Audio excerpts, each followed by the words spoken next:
what works and what doesn't. So I'm very pleased to invite Charles Waldegrave from the Family Centre to say a few words about the budget.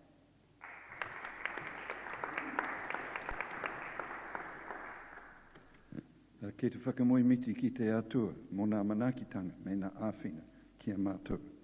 Nā rangatira mā, a tēnā koutou, mihi nui, mihi aroha ki a koutou. Nō reira, tēnā koutou, kia ora koutou katoa.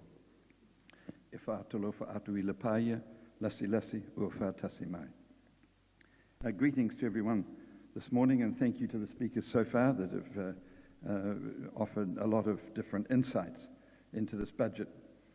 So in trying to analyse this budget, these are some of the things that I came up with. They chose not to lift beneficiary incomes. They didn't increase, as Nikki has pointed out, working for family tax credits. They didn't add to incomes because they thought all these aspects would be inflationary. So the investment was not directly in incomes. The investment is much more in services. So they invested in early childhood education, the prescription, removing the cost of prescriptions, as we've all heard, in public transport, and in energy retrofits. These are the big things. So the approach was, in terms of addressing the cost of living, the approach was to reduce the cost of certain essential services and expand household budgets that way, rather than providing direct income. This was to increase the capacity of the current incomes that people have by reducing costs of selected services and certain essential services. So that seems to me the frame that they use. So the question we need to ask is, will it end poverty? Well, no, of course it won't. Will it ease the burden of poor households? Yes, it will to a certain extent. Certainly those 4 critical measures that have been well spoken of this morning will make a difference. But it's focused on households with children primarily. Will the child statistics, which Jonathan referred to, will they reduce as a result of that? Well, you have to balance that. I mean, they should reduce it to some extent, but you have to balance that with this ever-increasing housing costs that have been talked about. And that is where there is the major problem. And however much it does reduce or hold it the same, there is always more people in poverty because we're not getting to the bottom end of that particular problem. Now, one of the things that I've felt has been important is to try and dig into the budget a bit on things that haven't been mentioned so much on the media. And I think there are 2 high points and 1 very low point that hasn't been mentioned.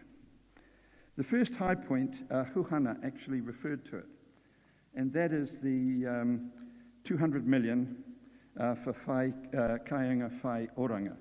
This is a housing investment on top of Budget 2021, which comes to almost $1 billion in Māori housing.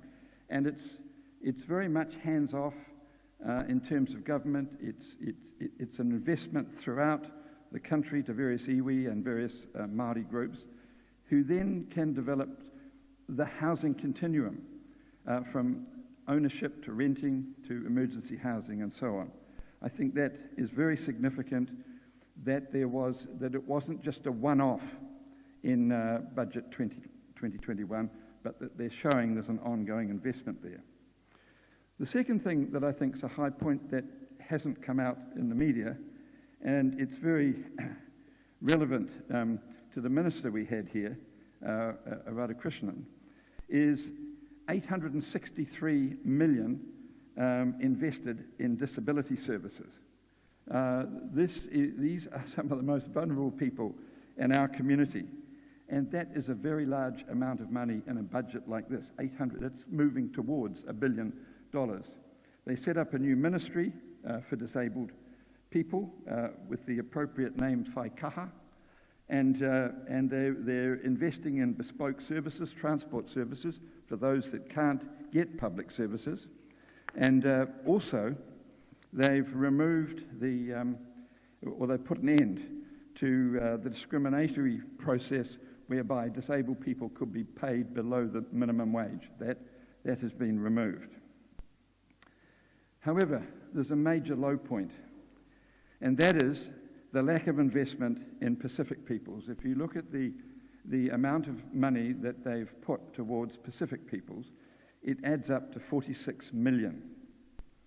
And I was looking at it. I think the investment in a whole range of Māori aspects have been fantastic.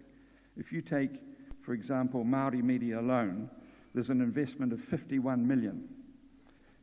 For Pacific people in all the investments, that is language, resilience, employment, business, it sums to 46 million. This group in the community is being forgotten, and it really needs to be addressed in the future.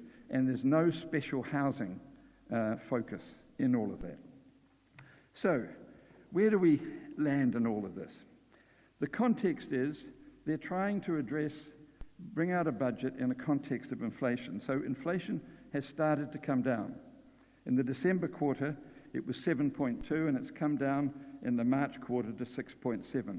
So they don't want to upset that. Treasury is no longer forecasting a recession, so they don't want to upset that. There have been these disastrous floods. That's the other part of the context. In Auckland up north, and of course the East Coast. So there's a massive investment that those of us that are really concerned about the social side need to appreciate this massive investment in infrastructure. 71 billion, which is 12.5 billion each year for 5 years.